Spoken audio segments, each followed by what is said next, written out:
너굴님 뭐 하세요? 이번 주에도 후원이 들어왔네요. 당근마켓에서 게리용님 10,000원 후원해 주셨는데 네.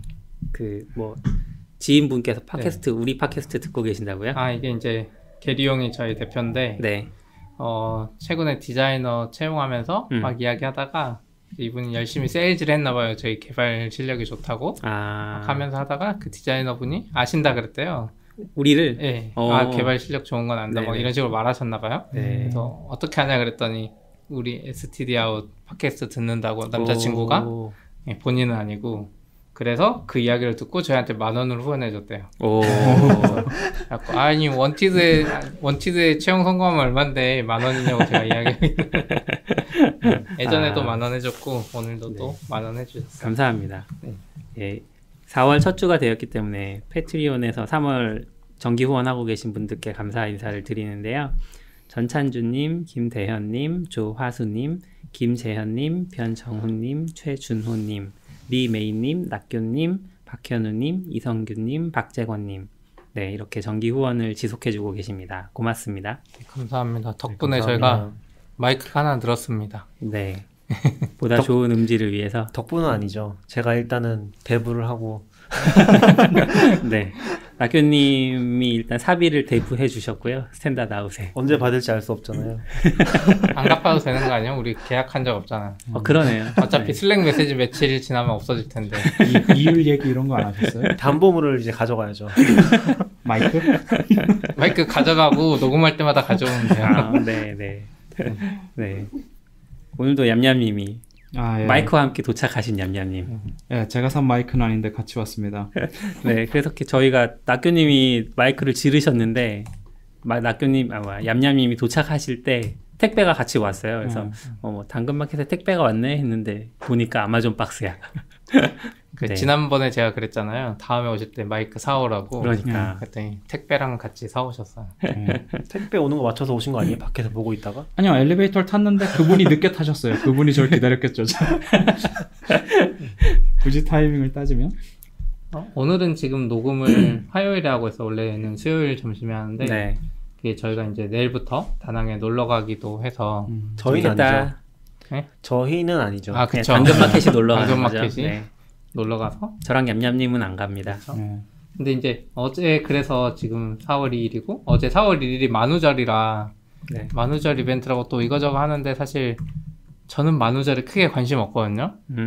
그래서 이제 신경 안 쓰고 사는데 아니 스택 오버플로우가 난리 쳐나가지고 막 스트레스 받더라고요. 저는 구글에 검색해서 네. 뭐가 나왔는데 도대체 이 사이트는 이렇게 이상하게 만들어 놓고 도대체 운영을 하나 싶어서 봤더니 스택 오버플로우인 거예요. 막 마우스 커서에 뭐가 따라다니고 나 지금 코드 별 따라다니고 막 나 지금 코드에 뭐 중요한 거 에러 난 거 막 봐야 되는데 막 서체 다 코비카스로 바뀌었잖아요. 지금도 그래요. 아직도 그래요? 아직 만우절. 아직도 그러네. 미국은 아직 서체 만우절이잖아요. 바뀐 건 전혀 상관없어요. 네. 근데 막 그 마우스 커서에 뭐가 별 따라다니니까 정신 없어서. 근데 애들도 욕 먹을까봐 그 오른쪽 위에 원래대로 돌아가는 모드 넣었더라고요. 있었구나. 저는 와 이렇게 디자인만으로 서비스 신뢰도가 확 떨어질 수 있구나. 그쵸. 근데 사실 네. 마우스 커서에 별이 쫓아다니면 한 2000년대 초반 웹사이트 같잖아요. 맞아. 그쵸. 그래서 더 그러는 것 같아요. 그러니까 코믹 선스가 중요하다니까요. 아니요, 폰트는 눈에 들어오지도 않았어요. 그 CP님이 안 민감한 거야, 폰트에. 네. 저는 별보다 코믹 선스가 더 눈에 거슬렸어요. 그래요? 네.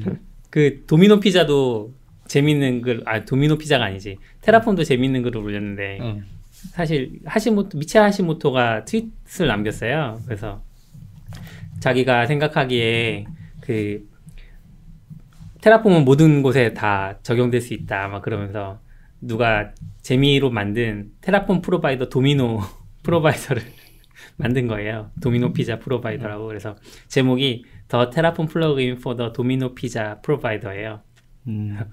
도미노 피자를 주문할 수 있는 건가? 그런데 그 나름 잘 만들었어요. 네. 프로바이더 도미노하고 폰 넘버하고 크레딧 카드는 또 그룹으로 나눴고 데이터가 밑에 있어. 주소는 또 데이터 리소스로 나눠져 있고 잘 돼 있는데 잘 돼 있죠. 실제로 만들 수도 있을 것 같은데 문제는 그건 것 같아요. 테라폼 상태를 유지하고 있어야 되잖아요. 다음 주문할 때 이걸 그러네. 다음 주문할 때 내가 똑같이 또 있으니까 처리가 됐다고 두 배 돈 내고 먹어야 되나? 그리고 패턴도 연구해야죠. 이 크레딧 카드 넘버를 어떻게 안전하게 보관할 것인가. 그쵸. 그건 이제 KMS랑 파라미터 스토어에 우리가 계속 팔고 있는 파라미터 스토어. 아 이거 개념만 괜찮으면 써먹을 수 있겠는데 약간 이걸 로그로 쓰는 거죠. 도미노 피자를 모듈로 만들어 놓고 시켜 먹을 때마다 대놓으면 내 테라폼 그 소스 코드 기덥에 내가 지금까지 시켜 먹은 기록이 남는 건가? 당근마켓에서 해주세요. 응? 주문 번호랑 결제 번호랑 넣어가지고. 다들 피자 좋아하는 것 같아요. 전에 얘기했었는지 모르겠는데 플래거에서도 엄청 인기 있었던 글이 하나 있었다고 했잖아요. 플래거가 뭐예요? 그 펄로 RSS 리빌드 FM 하시는 네, 그 미야가와 씨가 만들었던 펄로 RSS 조작해서 뭔가 그것도 플러그인식으로 연결을 시키거든요. 네. 그 중에서 이제 되게 재밌었던 게 구글에서 피자를 검색하면 피자가 오게 하는 거. 한 10 몇 년 전 글이거든요. 네. 그 플래그를 써서 그렇게 만들어서 이제 농담식으로 올렸던 게. 근데 그것도 엄청 인기가 많았어요. 약간 여기도 이제 피자 좋아하는 것 같아요, 다들. 피자가 배달 음식의 대명사니까 어떻게 보면 이 사람들의 주식 같은 느낌? 주문해서 사람들은- 먹는 거는 거의 피자인 것 같아요. 걔들은 주식이죠. 나 홀로 집에 원도 보면은 가족들이 한 집에 다 모였을 때 피자만 엄청 많이 시키잖아요. 그쵸. 옛날에는 다른 배달은 아예 없었던 게 아닌가 싶었는데 한국은 잘 안 시켜 먹지 않아요? 한국도 많이 먹죠. 한국은 많이 배달 음식이 다양하잖아요. 그쵸, 치킨도 굉장히 있고. 다양하죠. 근데 배달 음식의 대명사. 그러니까 미국 같은 나라는 피자밖에 없는 게 아닌가라는 생각이 영화 보면 뭔가 배달하는 게 다 피자밖에 없어요. 그렇죠. 요새 한국은 진짜 뭐 모든 게 다 배달되잖아요. 예. 아 근데 뭐 그거는 딜리버리 히어로 맞나? 딜리버리 네. 그런 것들 많죠. 네, 뭐 그거 네. 원래 독일에서 요기요나 이런 데는 다 아, 독일에서 온 거잖아요. 걔네들도 다 그런 거 하고 요즘엔 늘어났는데 예전엔 진짜 도미노나 이런 애들 피자헛 뭐 이런 애들 아니면 그러고 보니까 잘안 한 것 같아요. 비트코인도 최초로 써먹은 게 피자 시켜 먹었는데 그 피자 지금 100억짜리잖아요. 그러네요. 이제 많이 줄었겠죠. 네? 좀 이제 줄었겠죠. 조금 줄었겠죠. 줄었어도 꽤 많죠. 네. 그리고 또 외국에서 했던 만우절 장난 중에 아마존이 드론용 항공모함을 만들었다고. 그래서 드론들이 커다란 비행선이 떠다니는데 아마존 써 있어요. 네. 그 비행선 안에 드론들이 막 타고 있다가 슝슝슝 밑으로 나와가지고 배달을 막 하는 거예요. 근데 이거 영상이 있는데 그러니까 네, 영상이 있어요. 그 비행기는 항공모함 모양은 아니고 그 비행선. 그러니까 비행선. 그 뭐라 그러죠? 풍선처럼 생긴 네, 그게 비행선. 비행선인데 네, 비행선. 이게 약간 밑으로 나오니까 진짜 뭔가 침공하는 그쵸. 느낌인데요. 근데 이거를 진짜로 만든 거 아니면 이거 CG CG가 아닐까요? 저도 CG라고 생각했는데. CG 치곤 너무 퀄리티가 좋은데요? 이게 화질이 안 좋아서 좋아 보이는 걸 수도 있어요. 근데 이거 현실성이 있어 보여. 이거 사실 조그마한 드론이 멀리까지 가긴 힘든데. 근데 그 탄에 보시면 밑에 그 CG 작업하는 그것도 있네요. 그래요? 조금만 내려보시면 네. 막 렌더링용으로 만들어 우와. 그런 게 있네요. 이런 사람 진짜 대단하다. 되게 놀랐어요. 저 처음 보고 진짜야? 했는데 오늘 만우절이지. 근데 이거 지금 보니까 약간 예전에 붕어 싸만코도 비슷한 광고 했었잖아요. 그래요? 그래요? 코카콜라하고 몰라요. 약간 걔네가 지구 침공하는 날인가 뭐 해가지고 이렇게 애매하게 얘기하시면 나중에 낙교님이 다 링크를 찾으셔야 되거든요. 아 그래요? 그럼 힘들어하실 수 있어요. 아니 봤던 것 같아요. 봤던 것 같아요. 수고하세요. 이미 힘들어졌어. 그런 비슷한 느낌이 뭐가 있었는데 저도 광고가 정확하게 기억이 안 나서. 그리고 아마존 직접 만든 거예요? 아닌 것 같아요. 그건 아닌 것 같아요. 개인이 만든 만드신 거죠? 만드신 것 같아요. 왠지 느낌이. 취업하는 거 아니야 아마존에?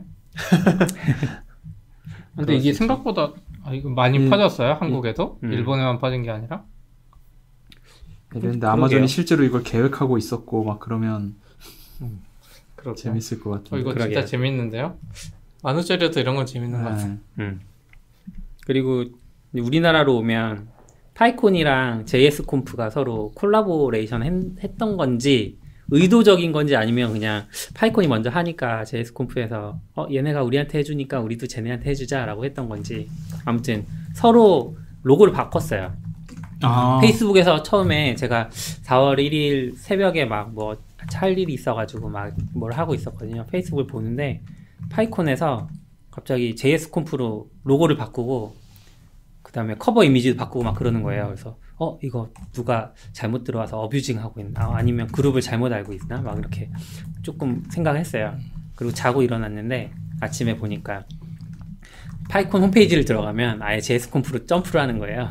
그래서 아, 이거 의도구나. 그리고 이제 트위터 들어가고 봤더니 JSConf도 이제 파이콘으로 점프하고 막 이러더라고요. 그래서 근데 서로 약간 재미있었어요. 둘이 경쟁 관계가 아니라 재미가 약간 떨어지나요? 아, 파이콘이랑 경쟁 루비랑 관계 뭐 이 정도 했어야지.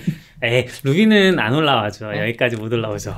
아니면 이제 파이썬 유명한 사람이 예전에 iOS 쪽에 유명한 블로거가 있거든요. 네.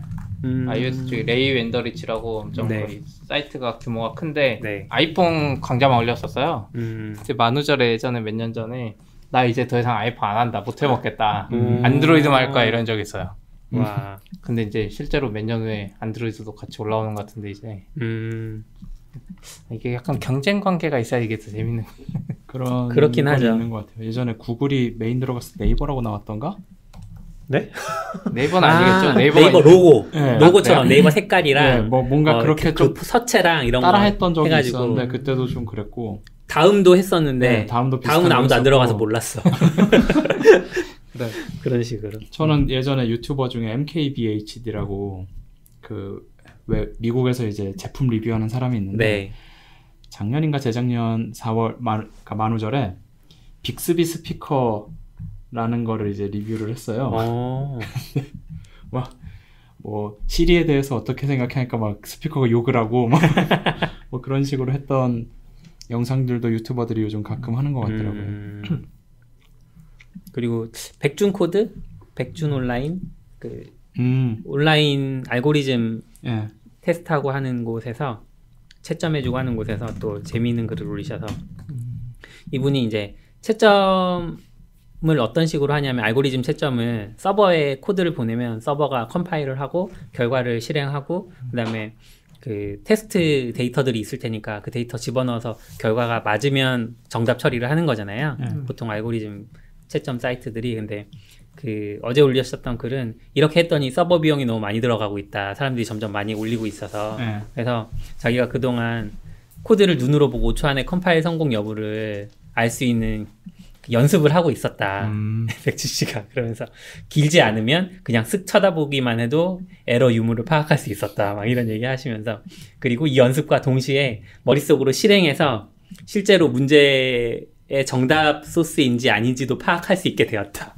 그래서 앞으로는 모든 제출을 자기가 눈으로 보고 채점 결과를 알려드릴 수 있으니 뭐 서버 비용도 줄어들 수 있겠다. 뭐 이런 식으로 하셨었어요. 이것도 재미있었는. 네. 그러게요. 야, 이런 거 좀 재밌는 것 같아. 스택 오버플로우처럼만 안 해줬으면 좋겠어. 내 삶에 너무 밀접해. 밀접해. 그러네요. 약간 만우절이라고 만약에 에디터가 방향키를 거꾸로 막 바꿔놔봐요. 그럼 안 되죠. 만약 VI인데 JKLM 이거 못 써. 방향키로만 쓰게 막 이러면 힘든 것 같아. 한국에도 재밌는 거 좀 있네요. 네, 저는 있었어요. 이 중에 제일 좋은 게 아마존이랑 도미노 피자 테라포밍. 도미노 피자 할 수 있을 것 같은데 누가 만들고 있을 것 같은데 지금? 저 테라폼을 네. 비슷하게 그것도 사용해서. 있었는데? 맞아. 클라우드 플레어에서 뭐 나왔잖아요. 1.1.1.1은 아니고 뭐지? 만우절이요? 만우절인데 클라우드 플레어 전통적으로 만우절에 진짜 서비스를 내놓는 전통이 있잖아요. 그래요? 어제 클라우드 플레어가 VPN 내놨어요. 1.1.1.1렙에. 네. VPN. 진짜 클라우드 플레어가 원래는, 제공하는 매니지드 VPN이군요. 원래 1.1.1.1이 그 핸드폰 앱으로 스마트폰에 제공하면서 DNS만 암호해줬잖아요. 근데 그게 사실은 이제 한국에서는 안 먹히기도 하고 한국 때문에 한 건 아니지만 그래서 어쨌든 얘는 보안과 속도를 중요시하기 때문에 VPN 기능을 지금 넣어가지고 네. 지금 대기 받고 있어. 그래서 저도 대기 신청했는데 근데 얘네들 설명상으로는 이제 정확하지는 않은데 VPN이 약간 다른 VPN하고 다르게 뭐 해외 서버 경유하고 이런 목적은 아니고 네. 그 개인의 프라이버시를 중요하게 해서 콘텐츠를 좀 숨기고 속도를 빠르게 하는 용도의 VPN이라고 자기들이 말하거든요. VPN 통하는 속도가 더 빨라진다. 클라우드 플레어의 CDN을 쓰듯이 자기들 VPN에서 맞아요. 약간 VPN이 그 역할도 해줄 수 있잖아. 캐시 서버처럼. 네. 근데 사실은 VPN이 더 빨라요. 한국에서는 왜요? 이미 KT나 그런 데서 주요 서비스들 속도를 막고 있기 때문에 아, VPN을 그래요? 쓰면은 걔는 판단이 안 되잖아 이 서비스가 네. 뭔지. 그래서 더 빨라요 실제로. 그런가요? 그렇긴 한데 이제 VPN이 또 해외에 있으면 느려요. 제가 지금 회사 거 그렇긴 하죠. 아마존이 최근에 클라이언트 VPN이라고 내놓은 게 있거든요. 그 VPN은 이제 직접 안 깔아도 돼요. 서비스 형태로 쓸 수 있거든요. 근데 그게 지금 미국계만 몇 개 네. 리전에 오픈됐어요. 그래서 제가 오레곤에 세팅하고 베트남 갔을 때 이제 VPN 쓰려고 했는데 네. 여기서 오레곤 VPN 그거 하면 진짜 느려요. 이미 우리는 디스토피아에 살고 있다니까요. 예전에 왕고님 얘기로는 그것도 있었어요. HTTPS를 쓰는 게 HTTP보다 빠를 수 있다. 왜냐하면 지금도 우리 뭔가 하잖아요. 뭐 리다이렉트도 걸고 네. 정부에서 HTTPS를 쓰면 원래 그게 안 됐었으니까 위변조나 이런 게 안 되니까 걔네가 위변조에서 보내주는 시간이 없어지니 더 빨라질 수 있다. 그런 얘기가 있었는데 VPN도 같은 관점에서 보면 VPN을 쓰는 게 더 빨라질 수 있죠. 네. HTTPS 옛날에 그런 이야기 할 걸. 사람들이 HTTPS 느리다고 한창 이야기하던 시절이 있었어요. 저희 4년 전에 창업할 때만 해도 뭐 하드웨어 부하가 커져가지고 뭐 사이트 속도가 느려지고 이런 이야기 했었거든요. 말도 안 된다고 생각하긴 했는데 근데 그때 그런 이야기를 할 걸. 정부가 쳐다보니까 사실은 이 소프트웨어적으로 하드웨어적으로 어쨌든 HTTPS가 느려질 수밖에 없지만 사실 그 KT 같은 데서 쳐다보기 때문에 HTTPS가 빠르다 이렇게 이야기해볼 걸. 실제로 요새는 KT만 얘기하는 건 아니지만 통신사 쪽의 장비들에서 IT 패킷 같은 거를 패킷 패턴만 가지고서도 어느 사이트 들어가는지 판단을 해서 그걸 조정하거나 그런 것도 기술적으로는 다 돼 있다고 하더라고요. 그러니까 이거는 뭐 KT만의 문제가 아니라 그걸 쓰느냐 안 쓰느냐는 통신사가 판단하는 정도지 장비적으로는 다 그 정도까지는 되는 것 같더라고요. 통신사뿐만이 아니라 저희만 해도 이제 만약에 이사 가면 네트워크 장비인데 그쵸. 네. 납품 받으려고 막 보는데 그런 거 좋은 장비면 회사 단에서도 사실 할 수 있거든요. 특정 사이트 차단이나 이런 거. 삼성이었나? 어느 뭐 큰 기업들 같은 경우는 그냥 HTTPS로만 들어가도 이제 경고 문구 뜨고. 네. 맞아. 그런 데 있었어. 그쵸. 아무튼 그런 얘기를 하는 건 아니고 그거보다 오늘 또 중요한 건가? 저는 딱 관심이 없어서 모르겠는데 거짓말처럼 일본이 새로운 연호를 발표했죠. 왜 하필이면 4월 1일이야. 발표한 날이었네. 만우절 농담 아닌가요? 좀 이따가 뻥이었습니다. 이럴 수도 있어요. 속보 연호 뻥으로 밝혀져. 연호가 저는 참 신기하게 느껴졌는데 이게 천황의 즉위와 함께 연호가 바뀌는 거고 5월 1일에 새로운 천황이 즉위를 하는데 미리 한 달 전에 이제 준비를 해야 되니까 미리 발표를 한다 이런 개념이더라고요. 천황제가 아직도 그러니까 왕이 아직도 존재하는 국가들이 몇 개 있긴 하지만 일본이 생각하는 천황은 조금 더 새로운 색다른 개념인 것 같기도 하고. 일본의 천황이 바뀌는지도 몰랐어요. 기사도 뭐 안 나오는. 일본이 약간 좀 독특한 경우 아닌가요? 지금 살아있는 천황인데 이제 퇴위를 한다고 해서 천황이 바뀐 걸 인식하신 적이 있어요? 그전에 기사로 많이 나왔어요. 그래요? 아베랑 싸워가지고 천황 뭐 나가버린다 그러고 뭐 그런 이야기 많이 했어요. 그분이 지금 퇴위하시는 그분이에요. 근데 지금 막상 바뀔 때는 그런 이야기가 안 보여서. 그러니까 이것도 트위터에서 본 건데 사실인지 모르겠어요. 일본에는 공산당이 있잖아요. 그래요? 네, 공산당이 있거든요. 근데 공산당이 정당이에요.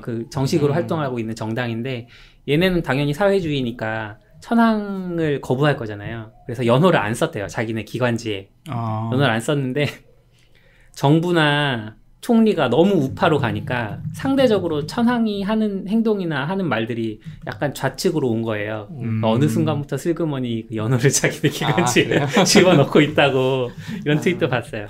아무튼 새로운 연호를 공개했죠. 그래서 이게 이제 기사 그거 공유해 주셨을 때 연호가 뭐가 될까 우리 한국에 수능 출제하듯이 그 사람들 가둬놓고 핸드폰 막 뺏고 막 이렇게 통신 한다고 막고 막 못 나가게 하고 그렇게 해요? 그렇게 해서 발표한다고 했는데 이제 일본의 그 쿠이타에 기술적인 글이 많이 올라오는데 그 중에 한 사람은 사실 이 다음 연호 이미 다 정해져 있다 이런 글이 올라온 거예요.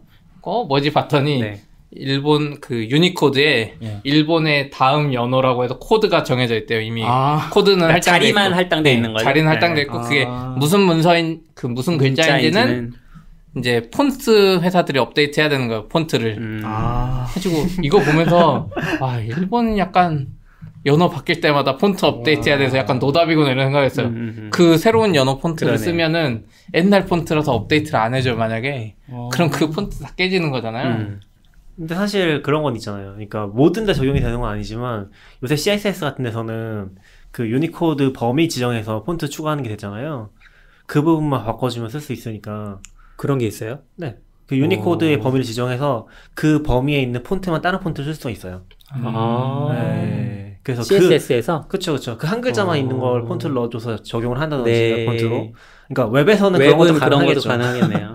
굳이 말하자면 그러면 이제 그런 것도 가능하겠죠. 예를 들어서 폰트 생김새가 약간 달라. 그 뭐지? SNS에서 그 아마존 SNS에서 업데이트되면 알려주는 그런 거 있잖아요. 네. 그런 것처럼 폰트도 맞춰서 자동으로 업데이트 해준다거나. 아니 그러니까 연어를 안 쓰면 이 모든 문제 해결되거든요, 사실. 아니 연어를 직접 치면 되죠, 한자로. 연어를 타이핑하면 되는데 그걸 굳이 다른 캐릭터 셋을 둔 거잖아요. 아 그러니까 왜 그러냐 하면 이제 일본에서 시스템을 개발하는 사람들 입장에서는 연호가 바뀔 때 이거를 자동으로 출력해주고 해야 되잖아요. 근데 이제 5월 1일날 바뀌자마자 바뀐 버전을 배포를 할 수는 없으니 그래서 이제 유니코드를 미리 갖다 쓰고 알아서 폰트만 교체해주면 배포했을 때 문제가 없게 이런 식으로 한 거라고 전 생각을 했거든요. 그걸 폰트로 해결한다는 게 좀 특이하네요. 애초에 그 목적은 아니었을 것 같아요. 심볼이나 이런 것들은 입력을 할 수 없으니까 유니코드 따지는 게 맞는데 사실 연어 그냥 두 글자잖아요. 두 글자 하나로 합친 거잖아요. 한국어로 치면 그냥 대한민국이란 글자가 있는데 이거를 유니코드 새로 따가지고 대한민국을 이렇게 정사각형 안에 뭐 로고 넣겠다고 하는 거나 비슷해서 그때 이게 고정인 것 같긴 하네요. 그 다음 연어가 나오면 또 코드 하나 더 따지겠죠, 줄이. 코드 새로 따는 거예요? 아닌 것 같은데? 코드 새로 따겠죠. 지금 어쨌든 새로운 연어를 위해서 예약이었으니까 이게 거기에 자리가 들어가잖아요, 새로운 게. 그러면 또 그 다음 연어를 위한 코드가 또 나올 거고. 32FF가 새로운 거라는 거죠? 이제 32FF. 그러니까 예전에 리저브드 영역이고 여기에 이제 글자를 실제로 넣기 시작하는 거죠, 연호용으로. 전에 연호가 따로 있겠네요, 또 그쪽. 그렇겠죠. 지금 한 연호용 자리가 다 떨어지는 연호용 자리가 한 300개 있는 거 아니야? 이게 파싱할 땐 편할 것 같아요. 이건 연호용 글자야. 그러니까 그 분석을 할 필요는 없으니까 그 숫자만 가지고 이건 연호용이니까 따로 생각하는데 의미를 파악할 이런 필요 식으로 없으니까. 갈 수 있는데 그렇게까지 해야 이게 일본어를 잘 모르니까 그게 얼마나 걔네가 분석하는 데 도움이 되는지 모르겠는데 그냥 아무것도 모르는 입장에서 봤을 때 참 쓸데없다라는 느낌은 들어요. 이게 뭐 문자를 비교할 때 약간 다르게 다르게 판단된다 이건 뭐예요? 유니코드 쪽에서 영화랑 영화를 비교했는데 이게 서로 펄스가 나고 뭐 노멀라이즈를 해주면은 true가 되고 이건 코드 값이 달라서 그런 거 아니에요? 코드가 다르니까? 유니코드 코드 값이 달라서 같은 한자인데 코드 값이 다른 거잖아요. 그쵸. 그러니까 그 연호용 한자랑 그 다음에 진짜 한자랑 비교했을 때 다르다. 그러겠네요. 그러면 노멀라이즈 했을 때는 조합하잖아요. 노멀라이즈 했을 때는 그러면은 그 노멀라이즈라는 과정을 통해서는 그냥 뭐라 그래야 되지? 글자 원래의 코드를 분석해내는 거예요. 그건 아니고 스페이스도 보면 여러 개 코드가 있고 한글도 보면 여러 개가 합쳐져서 만들어지잖아요. 뭐 조합 맞는지 모르겠는데 그러니까 한글도 한이라는 글자가 하나로 유니코드 박혀있는 게 있고 히읗, 아, 니은이 합쳐져서 있는 유니코드가 있고 막 이러잖아요. 그러면 이걸 할 때 조합형으로 하나로 노멀라이즈 하거나 분리해서 노멀라이즈 하거나 둘 중에 하나거든요. 근데 아마 정확히 모르겠지만 만약 이 일본의 새로운 유니코드도 만약 한자 두 개를 하나로 합치는 뭐 그런 구조라면 노멀라이즈를 한자로 할 수 있고 만약 그런 구조가 아니면 이제 노멀라이즈가 안 될 것 같은데 자세히 안 보긴 했는데 이 레이자가 령자잖아요. 령자랑 완전히 똑같은 한자가 하나가 아닌 것 같아서 생기는 문제인 것 같긴 해요. 그러니까 어쨌든 유니코드 상에 이런 한자가 하나가 아닌 거죠. 이게 우리 눈으로 봤을 때 같은 글자지만 유니코드상 코드가 달라서 그러는 건데 한글도 이런 경우가 종종 있는 게 한글에서도요? 한글 엄청 많아요. 한글을 이런 게 쓰고 썼어요. 왜요? 그러니까 기회가 되면 글을 쓰든지 할 텐데 이게 제가 영상 때문에 파일 관리를 막 하다 보니까 되게 자주 겪은 상황들이 많은데 그 맥에서는 한글을 풀어서 쓰잖아요. 기본적으로. 그게 그래서 근데 맥에서는 그거를 한 글자로 합쳐서 보여주죠. 그래서 우리 눈으로 봤을 때 파일명이 똑같은데 어떤 애는 한 글자인 거고 어떤 애는 풀어져 있는 애예요. 근데 이 와중에 또 특이한 게 세벌식은 같은 기억이어도 받침용 기억이 있고 그냥 초성용 기억이 있잖아요. 네. 초성, 중성, 종성이 나눠져 있으니까 그러니까 똑같은 각도 2벌씩으로 썼느냐 3벌씩으로 썼느냐에 따라 맥에서는 다르군요. 글씨가 달라요. 우리 눈엔 똑같이 보이는데 그래서 이거 케이스를 지금 좀 모아보고 있는데 대부분 보통 파일 처리할 때 많이 나오고 네. 근데 애플이 이렇게 한 데는 다 이유가 있긴 있어요. 그러니까 각이라는 거를 끝까지 치지 않고 각까지만 했을 때도 각이 나왔으면 좋겠으니까 이렇게 한 거거든요. 그게 무슨 말이에요? 그러니까 예를 들어서 값이 얼마 문장을 값이라는 저 단어가 뭐가 좋을까요? 강아지라는 단어를 찾고 싶다라고 했을 때 각까지만 쳐도 강아지가 검색이 되고 싶은 거예요. 그러려면 초성, 중성, 종성이 풀어져 있어야지 검색이 되잖아요. 네. 일반적인 방식으로는. 그러니까 그렇게 해서 만들었는데 막상 눈에는 똑같아 보이는데 코드가 계속 다른 거죠. 게다가 3벌씩도 그렇게 다르니까 이거 디버깅 예전에 할 때 되게 힘들었어요. 아무리 봐도 같은 글씨인데. 어렵네요. 지금 아마 이 유니코드 일본 레이어하는 보니까 한자가 이제 간자체도 있잖아요. 일본용 막 중국용 네. 간자체도 있고 막 그런 문제가 있는 것 같아요. 그래서 한자 쓰는 나라는 노멀라이즈도 진짜 힘들 것 같아요. 한국용 한자 따로 있고 대만용도 그쵸. 따로 있고 중국용 따로 있고 중국은 또 간자체 따로 있고 일본용 따로 있고 같은 자인데 그래서 유니코드 표준에서 그 지역이 추가됐잖아요. 중국어 예를 들어서 GHCN인가? 그러니까 중국에서 쓰는 한자, 그 다음에 대만에서 쓰는 한자, 뭐 이런 식으로. 그래서 프랑스어도 아마 그쪽 캐나다에서 쓰는 프랑스어랑 실제 프랑스에서 쓰는 프랑스어랑 유니코드 그 표기하는 아마 코드는 똑같을 텐데 네. 그 캐릭터 셋을 표현하는 그 문자는 다를 거예요. 글로벌에 안 맞네. 영어 써야 되겠네. 영어로 통일해야 되겠네. 영어는 문자 영어. 자체도 달라요. 영어도 똑같아요. 단어가 달라요. 미국에서 쓰는 영어가 en.us 있고 en. 그렇게 하는데 유니코드 UK 자체가 그거. 다르진 않잖아요. A라는 단어는 똑같잖아요. B도 똑같고. 알파벳은 근데 국가마다 또 다른 경우가 있나 그러니까 보더라고요. 글자가 완전히 달라서 그걸 만드는 건 아니고 그러니까 그 나라 언어라는 무언가를 위해서 했던 거예요. 그렇게 하는데 어쨌든 아스키 코드 쓰면은 절대 유니코드 같은 그쵸. 문제가 안 생기니까. 근데 그러면 그렇게 가면 안 되죠. 왜요? 기술을 통해서 이 한계를 극복해야지 문화를 맞추려고 하면 안 되는 거죠. 우리도 뭐 일본이 뭐 그렇게 쓰겠다면 존중해야죠. 힘이 있으니까 그렇게 쓰는 거 아닐까요? 또 모르겠어요. 뭘요? 그 힘이 있으니까 연호에다가 할당 받거나 그런 게 가능할 거 아니에요. 그러니까 실제 저는 자세히 안 봐서 어떻게 되는지는 모르겠지만 이것도 뭐 로비를 해야 될 거 아니에요. 그냥 뭐 한국에서 갑자기 뭐 문재인 코드 넣고 싶다 그런 더 넣을 수 있는 게 아니잖아요. 나라마다 정해준 거 아니에요? 대역을 대충? 그러니까 그거 자체를 로비를 해야 받을 수 있겠죠. 기본적으로는 그것도 위원회가 있을 거 아니에요. 그 충분한 합리적인 이유가 있어야 나올 거 아니에요, 그것들이. 경제 대국 전 세계 탑 2인데. 그러니까요. 근데 실제로 그 웹 표준 같은 데서도 그런 되게 관심 있으신 분들을 한번 본 적이 있었는데 한국어 관련된 어떤 타이포그래피 표준 같은 것들은 그걸 로비할 사람이 없다고 하더라고요. 그러니까 일본 쪽에는 그런 게 되게 잘 돼 있거나 국제표준위원회 같은 데 가서 그쵸. 네. 그러니까 웹에 들어가는 W3C라든지 그런 데 이제 넣을 때 타이포그래피 관련된 것들이 굉장히 많잖아요. 일본 같은 경우는 아예 세로 쓰기도 들어가고 그런 것들이 있으니까 조율해야 될 게 많거든요. 근데 그런 거 잘 돼 있는 반면에 한국에서는 그거를 이제 그 어필을 하러 갈 사람이 없는 거죠. 아예. 저는 어필을 하러 갈 사람도 없지만 어필을 하려고 의견이 모이지도 않을 것 같아요. 근데 그건 어쨌건 전문가가 하는 거니까 그쪽 분야 전문가들이 하고서 다시 제출할 사람이 있었는데 로비 자체가 안 되는 거죠. 그러니까 이제 가서 밥도 사주고 해야 되는 거 아니야? 뭐 그 로비라는 게 이제 어떤 범위의 로비인지 저도 잘 모르지만 이제 어쨌건 거기에 들어가서 의견을 계속 개진해야지 한국 관련된 거 들어가고 그렇게 우리 의견의 되는데 대변자가 없긴 하겠죠. 근데 아마 그런 문서를 정리하신 분이 있었던 것 같긴 해요. 찾아봐야 되는데 근데 아마 많이 반영은 안 됐던 걸로 알고 있어요. 그러겠네. 아무튼 루비 버전 업데이트는 뭐예요? 루비도 뭐 이거 관련된 게 있어요? 루비도 이것 때문에 마이너 버전 업데이트를 한다고 합니다. 왜요? 유니코드 넣는 것 때문에. 유니코드 버전이 올라가요.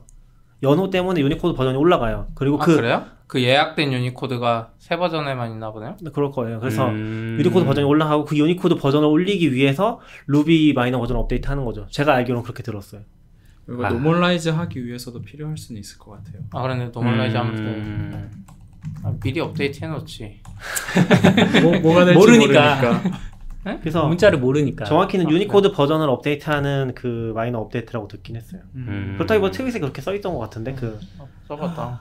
곳곳에서 하겠네 비슷한 업데이트를. 안 할 수도 아니죠. 있죠. 파이썬 쪽은 안 해줄 수 있죠. 일본이 많이 안 쓰면 만약에. 일본 많이 써요. 파이썬. 아니 그렇긴 한데 네. 루비 할 힘이 아니, 없으면 그러니까 좀- 예를 들면 그런 아, 식으로. 루비 했으니까 우리는 안 해야지 막 이러고 있었어요. 루비 쓰세요. 파이썬이랑 루비랑 사이가 안 좋지는 않잖아요. 안 좋아요. 안 좋아요? 안 좋은 게 저는- 아니라 사실 루비가 잽이 안 되죠. 아니, 그게 아니라 그러니까 파이썬 개발자들이랑 루비 개발자들이랑 여기서야 서로 이제 농담 삼아서 저는 파이썬 쓰고 시피님이나 학교님 루비 쓰시니까 맞아요. 누가 루비 써 누가 파이썬 써 이런 얘기 하지만 실제로는 인터넷상에서 그렇게 서로 진영을 형성하고 막 서로 언어가 안 좋다는 이런 말이 오가지는 않잖아요. 하진 않고 그냥 한때 뭐 빠르니 뭐 이런 말은 했었죠. 그 한창 레일즈 나올 때 웹 프레임워크로 이제 파이썬하고 루비 그러니까 자바는 싫고 네. 파이썬 루비 할 때 약간 그런 거 싸우진 않죠. 제가 봤을 때 그런 문제는 전혀 아니고, 그러니까 파이썬의 입장에서는 일본의 새로운 언어가 그만큼 중요하냐라는 문제인 거죠. 아, 예, 그건 네, 이해했고. 그 문제인 것 같아요. 아니면 뭐 루비가 누가- 일본에서 나와서 그런 거 아니에요? 아, 그렇죠. 그건 네. 그렇죠. 루비는 네. 당연히 이제 그러니까 예, 이게 영어를- 유니코드 관련해서 이렇게 빠르게 대응하는 건 어쩌면 일본 그쵸. 거라서 네, 이 내용을 그렇죠. 정확히 아니까 뭔지. 그리고 루비는 대부분의 커뮤니티가 다 일본인이에요, 사실. 아, 네. 맞아요. 한 80% 이상은 일본인일 거예요. 대화도 이제 뭐 영어 섞여 있는데 일본어 다 그렇지 않아요. 일본은 뭐 이상하게 말하니까. 옛날에 싸웠어요. 일본어로 컴퓨터들끼리 일본어로 이슈 남겨 일본어 남긴다고. 남기지 말라고. 외국이가 아니 이거 글로벌 프로젝트인데 영어 쓰라고. 한 10년 전인가? 제가 무슨 책을 봤는데 레일스 포 자바 디벨로퍼라는 책이었어요. 거기 서문에 데이비드 한네마이어 한슨 그 DHH가 어느 자바 포럼에 가서 레일스 발표를 한 거예요. 근데 여기서 자바 쓰시다가 레일스로 넘어온 사람 했는데 뭐 자기가 몇 년 전에 조사했을 때는 그 사람이 15% 정도밖에 없었는데 최근에 해보니까 10년 전에 최근에 해보니까 뭐 50%가 손을 들었다. 그래서 외국에서 되게 많이 쓰나 보다라고 생각했거든요 그때. 근데 최근엔 또 다시 안 쓰기 시작했나 봐요. 좀 많이 밀린 건지. 다른 거 하죠. 다른 거 섞어 쓸 게 많으니까. 노드도 있고 하니까. 맞아. 그렇군요. 이제 지난번에 오셨다가 북스캔 이야기를 못 하고 가셔서 그러니까 얌얌님이 또 오셨는데 북스캔 이야기 좀 해주세요. 이거 시작은 낙교님이 하셨어야 되는 거 스캔 아닌가요? 전문가는 낙교님이라서 아 그래요? 뭐 집에 작두도 있고 스캐너도 있고. 아, 작두도 사셨어요? 작두도 있죠. 아 와. 저도 스캔 스냅 사긴 했는데 작두까지 샀어요? 못 샀어요. 저 작두 없으면 어떻게 써요? 먼저 샀잖아요. 스캔 스냅 저보다 먼저 샀어요. 제가 먼저 샀어요. 언제 그때. 사셨는데요? 엄청 먼저 샀어요. 그래서 제가 말했어요. 연도를 얘기하셔야 돼요. 아, 이거야. 지금 내가 빠르냐? 저 그치. 2015년에 샀는데. 스캐너도 나이 따져요 지금. 그러니까 그러겠네. 그 약간 뭐라고 해야 되지? 누가 먼저 샀는지 따져야죠. 부심이 있나요? 아 이거 저 그거는 있어요. 제가 네. 예전에 책을 스캔해가지고 드랍박스에 넣어놓고 평생 안 읽고 있거든요. 지금 이게 어딨지? 제가 좀 이따 찾으면 알려드릴게요. 근데 그러면 작두 없이 스캔 스냅으로 어떻게 스캔을 하세요? 그때 그래서 그거를 자르기 위해서 엄청 노력했어요. 커터 칼로요? 커터 칼로도 해봤는데 커터 칼로는 이제 몇 번 하면 칼이 무뎌져서 네. 막 휘어져요. 그래서 그때 여동생이 무슨 롤러? 소잉이라 그러나? 네, 롤러. 아, 그러니까 소잉이라고 롤러 이렇게 커터. 옷 하는 분들이 쓰는 네. 롤러가 있어요. 동그란 칼. 네. 그래서 그걸로 하니까 진짜 잘 되더라고요. 음. 근데 이제 걔도 약간 어긋나긴 하는데 근데 이따만한 작두를 집에 놓을 수 없잖아요. 집도 좁은데. 그렇죠. 그래도 롤러로 해서 잘 되긴 했어요. 어차피 이 책 버릴 거니까 저는 책 스캔하고 버릴 작두보다는 거니까. 훨씬 작은 솔루션이네요. 네. 그래서 그때 맞아요. 근데 그 롤러 동그란 피자 칼처럼 생겼어요. 네. 네, 근데 그걸로 하려면 어차피 한 권을 못 하고 한 권이 두꺼우면 한 3, 40페이지씩 여러 개로 나눠서 자르고 저랑 또 다른 세계를 다른 길을 걸어오셨네요. 그러네요. 저는 그냥 스캔 스냅이 제일 유명하잖아요. 그러니까 지금은 모르겠어요. 지금은 모르겠는데 한국에 유통된 것 중에 스캔 스냅이 제일 좋은 스캐너였거든요.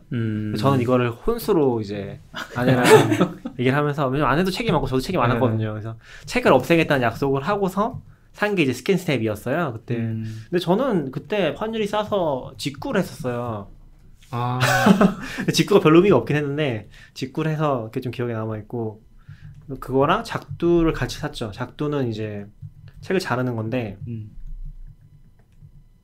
네 이게 꼭 필요합니다. 왜요? 그러니까 책을 자르면 책 등을 날려버려야 되잖아요. 그러면 낱장이 되는 거죠. 낱장체로 스캔하는 거예요. 일반적으로 스캔을 한 책을 스캔한다고 하면 스캐너의 뚜껑을 열고 책을 엎어놓은 다음에 뚜껑으로 누른 다음에 복사 버튼을 누르잖아요. 근데 이거를 예를 들어서 이렇게 하면 한 페이지 하는데 10초쯤 걸린다고 하면 300페이지를 하기 위해서 3000초가 필요한 거죠. 그럼 50분 정도를 그 행위를 하고 있어야 계산이 빠르시네. 감사합니다. 근데 이제 스캔스냅 같은 거는 이제 낱장 스캔이 가능하니까 그런 작두로 양면이 동시에 되죠. 그러니까 우리가 알고 있는 옛날에 쓰던 이게 되게 엄청나게 큰 스캐너들은 이제 평판 스캐너고 그 다음 세대에 나온 게 그 복사기에 같이 붙어있는 스캐너 있거든요. 거기에 보면 한 10장까지가 들어가요. 좋은 이제 복합기 들어간 10장 정도 들어가고 그런 스캐너가 있었고, 그리고 아예 책을 스캔하기 위해서 따로 나왔던 게 스캔스냅 같은 건데 이거는 이제 급지로 한 50장까지 들어가요. 그러니까 우리 작은 책 같은 경우는 50장 넣으면 이제 한 번에 50장 쭉 하고서 다음 50장 또 넣고 50장 쭉 하고 이런 식으로 해야 되는데, 그걸 하기 위해서 책을 일단 잘라야 되는 거죠. 스캔스냅이 생긴 게 보면 잉크젯 프린터처럼 생겼어요. 그래서 맞아요. 위에 종이를 놓으면 잉크젯 프린터 나오듯이 그냥 쭉쭉 하면서 밑에 나오거든요. 그래서 이제 자르는 게 중요해요. 저 지금 책 찾았어요. 제 거 2012년에 엄청 많이 사셨네. 전 2015년인데 그래서 S3에 저장해놨는데 하나도 안 읽었어. 이게 스캐너의 부작용이죠. 스캔을 해놓고 끝이야. 안 읽어. 12년이면 12년 어디 살았는지 모르겠는데 저는 그때쯤에는 되게 갖고 싶긴 했거든요. 그러니까 갖고 싶었던 역사는 되게 오래돼요. 근데 집이 좁아서 살 수가 없었던 거죠. 그거 놓을 자리도 없고 작두 놓을 자리도 없고, 물론 작두는 진짜 커서 사실 좀 애매하긴 해요. 그러니까 크고 무거워요. 너무 맞아요. 네. 작두가 진짜 집에 놓을 물건이 아니야. 그래서 저가 이거 샀던 이유가 뭐냐면 스캔스냅 산 게 그때도 일본 쪽 블로그 번역하면서 보고 있었거든요. 일본에 완전 대유행이었어요 그때. 일본에 진짜 대유행이었어요. 일본의 그 스캔스냅이 양면 스캔하는 게. 그래서 아이패드도 그때 막 나와가지고 아이패드로 책 읽으려고 했었죠. 그래서 맞아요. 어도비 OCR도 그때 막 돌렸어요. 어도비 OCR 진짜 잘 됐어요. 그래서 스캔해서 이걸 이미지로 만들면 PDF가 50메가 넘게 나오거든요. 책 한 권이. 근데 OCR을 돌리면 7메가로 줄어들었어요. 그게 OCR 때문은 아니고 최적화 작업 같이 해서 그런 거긴 하죠. 그런 것 같아요. 근데 제가 이거를 사실 라이터 닥스 첫 번째 미더에서 살짝 얘기를 했었어요. 기억나시나요? 잘 기억 안 나요.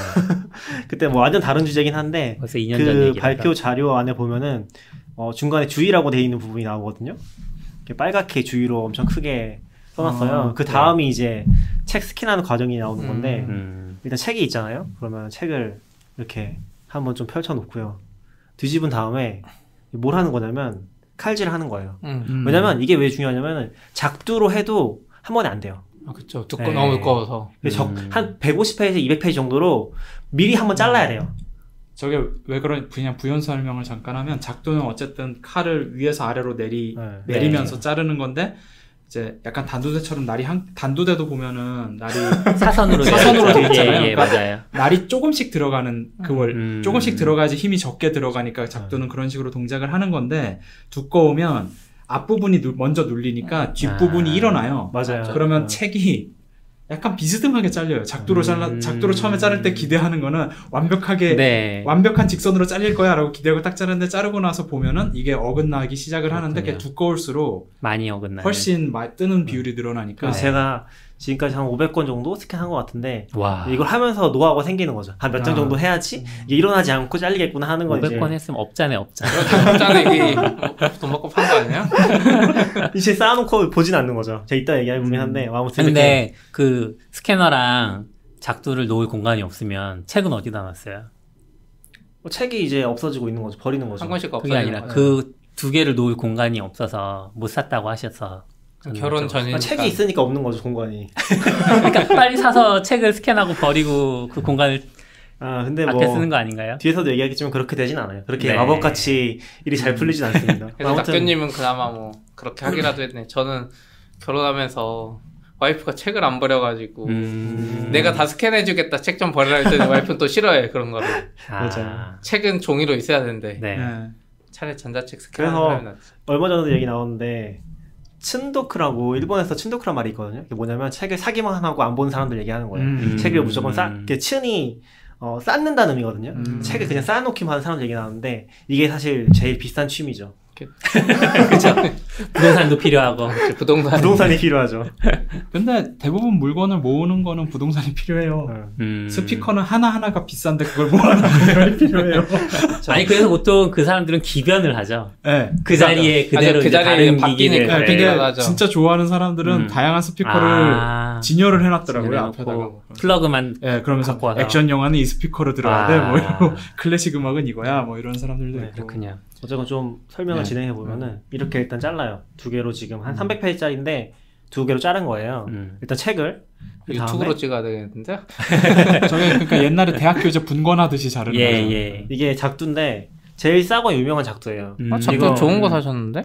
이거 한 15만 원 그래요? 정도 하거든요. 근데 이게 누르는 게 좀 약해 보인다. 근데 말에 좀 어폐가 제일 싸고 유명한 아니, 그러니까 작두가 좋은 게 일제들이 있어요. 걔네는 30만 원씩 하고 옆으로 딱 세워서 어디 넣을 수 있고 그렇게 돼 있거든요. 근데 그걸 사기 차마 왜냐면 그걸 사기 힘든 게 이게 되게 무거워요. 맞아요. 되게 무거워서 배송비를 하면 2배가 돼요 가격이. 그래서 그걸 차마 못 사고 한국에서 파는 제일 유명한 걸 산 거예요. 이게 YG 858이라고. 아마 이거 전에 회사에서도 있었잖아요. 기억나시죠? 전에 그건 회사에서도 더 컸던 것 같은데. 맞아. 이게 두 개가 있어요. 작은 게 크게 있고. 책을 고정시키는 뭔가 판이 굉장히 튼튼해서 그래도 밀려요. 스마트데이 입사 이유가 그거 쓰려고. 아니에요. 거기서 작두 좋은 거 쓰려고. 거기도 만화책 스캔하려고 했던 거 아니에요? 네네. 거기도 만화책 스캔. 저는 덕분에 제 책 스캔 좀 했죠. 그래서 이렇게 이제 여기다가 자른 책을 고정시키는 거예요. 이게 이쪽 앞쪽도 고정시키고 옆쪽도 이제 당기는 게 있어서 그 당기는 맞춰서 고정시키거든요. 그 다음에 이제 작두를 내리면은 이렇게 책 등이 나가는 거죠. 근데 이게 이것도 굉장히 중요한 게 얼마만큼 해야 되는지가 굉장히 중요해요. 맞아요. 왜냐면 너무 깊게 하면은 본문이 잘리는데 그렇게 보통 안 돼요. 근데 이제 너무 얇게 하면은 이게 왜냐면 책 본문을 최대한 살리려고 얇게 하잖아요. 얇게 하면은 접착제가 남아요. 그래서 본드가. 이렇게 쭉 책을 한번 쭉 훑었을 때 안 떼어진 페이지들이 생기거든요. 그러면 스캔이 잘 안 돼요. 그렇겠네요. 자동 급지인데 걸리는 거죠. 그래서 이것도 굉장히 노하우가 필요합니다. 한 500거 정도 하면은. 근데 책을 다시 조립하려고 하신 거예요? 아니요, 조립 안 하죠, 저는. 그래요? 저는 그래서 최대한 많이 잘라버렸는데. 맞아요. 본문 안 날라가게 최대한 많이 자르면 돼요. 근데 이게 책마다 느낌이 다르니까 일괄적으로 할 수 없는 게 좀 힘들어요. 그러니까 매번 본문 어디까지 들어나 대충 확인한 다음에 집어넣어 잘라야 되는 거죠. 저도 처음 작두 쓸 때는 이게 조금이라도 더 남아야 원본이 보존된다라는 생각 때문에. 그러면 다 들러붙어요. 사실 이미 사본인데 네. 최대한 원본이랑 비슷하게 남기고 싶다라는 것 때문에 그렇게 하니까 이제 계속 접착제가 남더라고요. 그럼 이제 이렇게 아름답게 책이 쭉 낱장으로 분리가 되는 거죠. 이게 이제 아름답지 않네요. 책을 좋아하시는 분들은 마음이 아프기 때문에 저게 무슨 짓이냐. 책에게 감히. 그 다음에 이제 스캔 스냅을 준비하고요. 스캔 스냅에다가 이제 집어넣으면은 이제 저는 어떤 식으로 작업하냐면은 보통 한 10권 넘게 자른 작업을 먼저 해요. 그 다음에 책을 뒤집은 다음에 거기서부터 50장씩 다 이제 따로 하면서 겹쳐 놓는 거죠. 그 다음에 쭉쭉 넣으면서 이제 작업을 해요. 근데 이게 조금 힘든 것 중에 하나가 자동급지인데 결국에 이걸 하고 있으면 딴지를 못 해요. 그렇겠죠. 네, 이걸 지금 50장씩 하고 있으면 10권 정도 하면은 그래도 이 준비하는데 한 1시간 들고 스캔하는데 1시간 들다 치면 2시간 동안 아무것도 못하는 거예요 사실. 왜냐면 50장씩 자동으로 되지만 다음에 또 넣어줘야 되고 그리고 생각보다 엄청 빨라요. 지금 이게 지금 그냥 일반 IT 서적보다 조금 작은 책인데 이 정도면은 50장 되는데 3분 정도 안 걸릴 거예요. 스캔 속도 진짜 빨라요. 스캔 스냅이. 그러면 이제 딱 뭔가 딴 거 하려고 뒤돌아왔다 오면 잘했어. 사실 저런 게 빠르긴 한데 애매한 빠름이에요. 맞아요. 아예 느려서 2시간이면 그동안 딴 걸 하면 되는데. 네, 맞아요.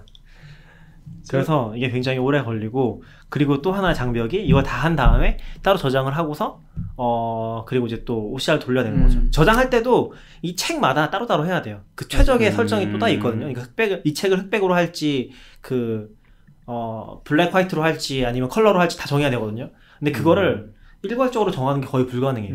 그래서 저 같은 경우는 이제 삼독 인쇄 이런 것도 있잖아요. 네. 그런 것들은 거의 그레이로 했어요. 삼독 인쇄를 컬러로 하면은 너무 손해가 많거든요. 손실이. 좀 열심히 하셨네. 전 그냥 그러네. 컬러로 했는데. 컬러로 하면 느려요.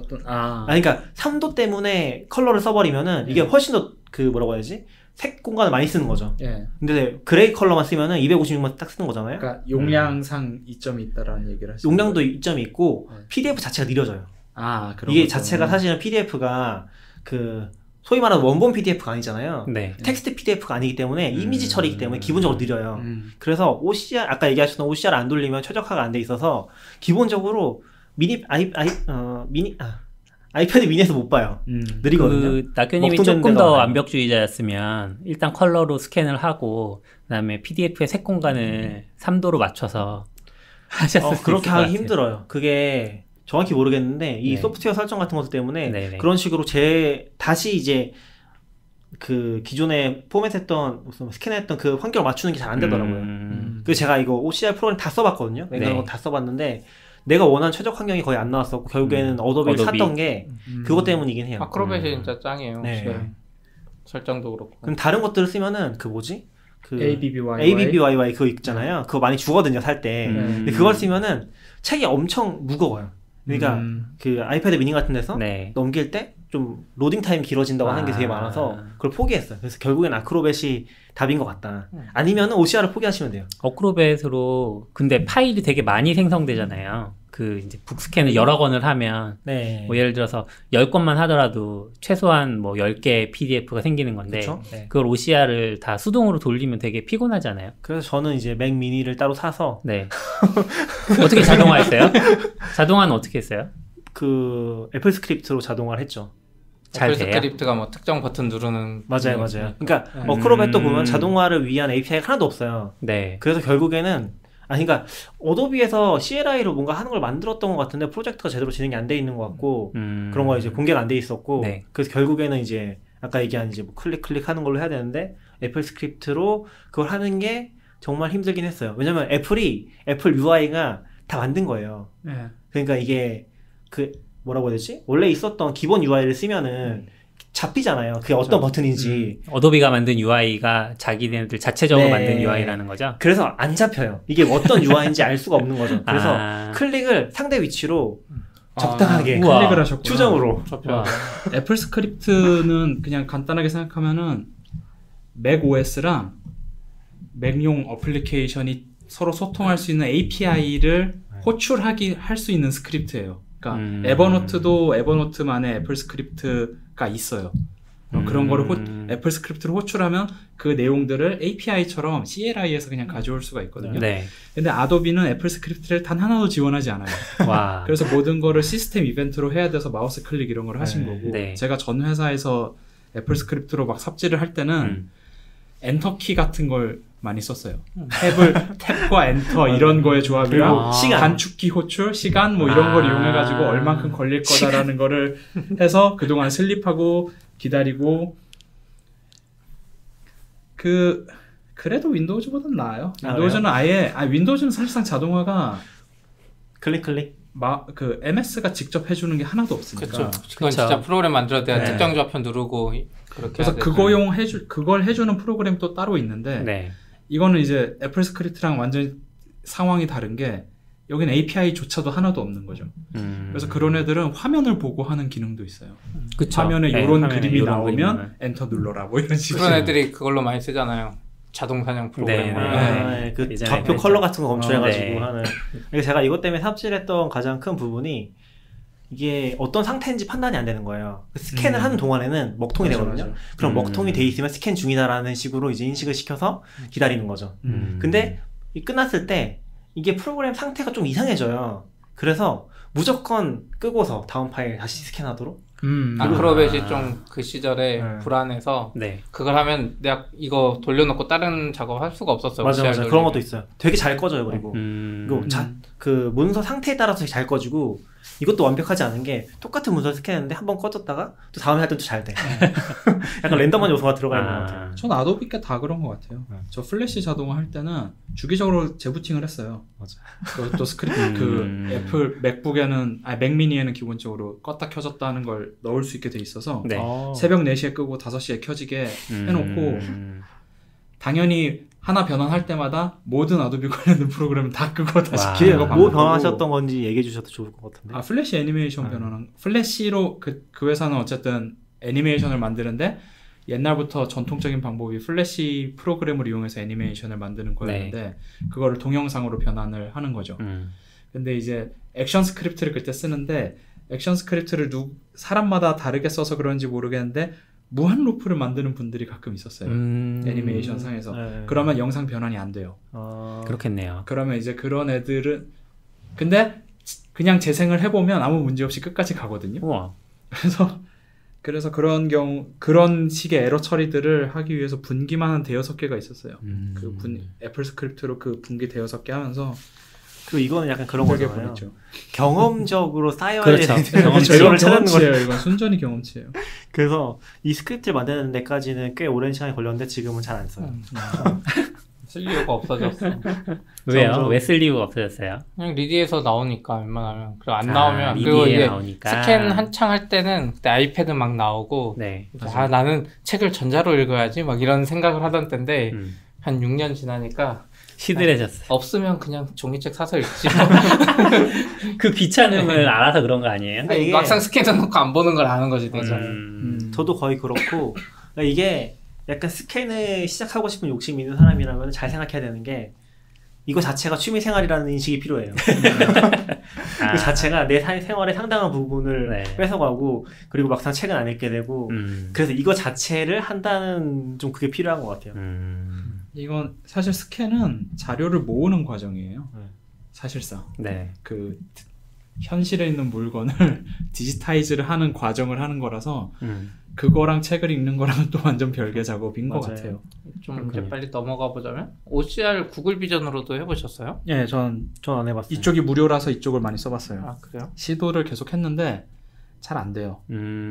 이게 구글 비전은 어쨌든 현실의 어떤 사진을 갖고 하는 걸 많이 하다 보니까 특히 책이나 이런 건 거의 안 되고 한글은 더더욱 안 되고 특히 폰트가 뭐냐에 따라서 변환하는 방식이 다르고 특수문자 따옴표 같은 거는 네.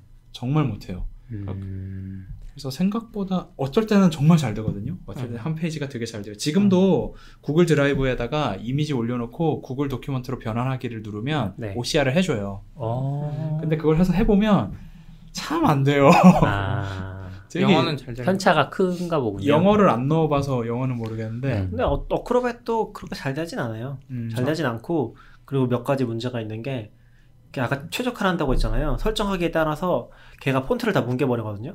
폰트를 글자처럼 다 뭉개는 식의 어떤 렌더링을 하는 것 같아요. 예, 그렇죠. 그래서 많이 바뀌어요. 그래서 가끔 보면은 이미지가 폰트 변화하면 다 깨지는 경우가 생겨요. OCR을 하면서.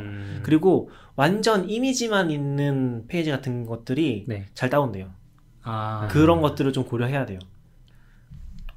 요즘에는 OCR도 약간 아크로벳의 OCR이랑 구글 비전이나 이제 여기 써주신 아마존 OCR이랑 좀 다른 거긴 해요. 그쵸. 어도비는 기본적으로 뒤에 PDF 이미지를 깔기 때문에 OCR이 완벽하지 않아도 보는데 아무 지장이 없잖아요. 맞아요. 검색할 때 약간 도움이 되는 정도? 구글 비전이나 이런 건 아예 이제 아까 말한 대로 문서 변환용이니까 아마존이 내놓은 텍스트 트랙트는 저건 심지어 내가 오프라인 종이 폼에 미국의 그 W3 세무 계산 폼 있잖아요. 거기에 이름 쓰면 그 란을 찝어가지고 내가 이름은 뭐고 뭐 이거를 인식해주는 용도라서 그러니까 PDF에서 텍스트 익스트랙트 같은 거라는 거죠?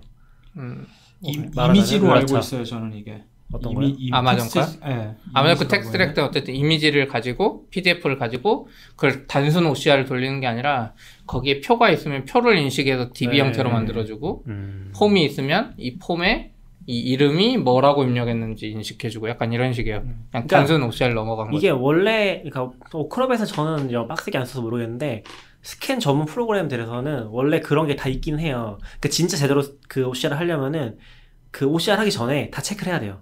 이건 표고, 이건 텍스트고, 이건 이미지를 다 체크해서 거기 최적화된 방법으로 OCR을 하거든요. 근데 그렇게 하는 건 불가능하죠. 근데 이제 아까 얘기하셨던 텍스트 트랙트 같은 경우는 걔가 알아서 찾는 거긴 하죠. 기본적으로. 표면 이건 표다. 근데 이제 그런 건 아니었고 옛날 프로그램들은 보면은 다 있긴 해요. 그게.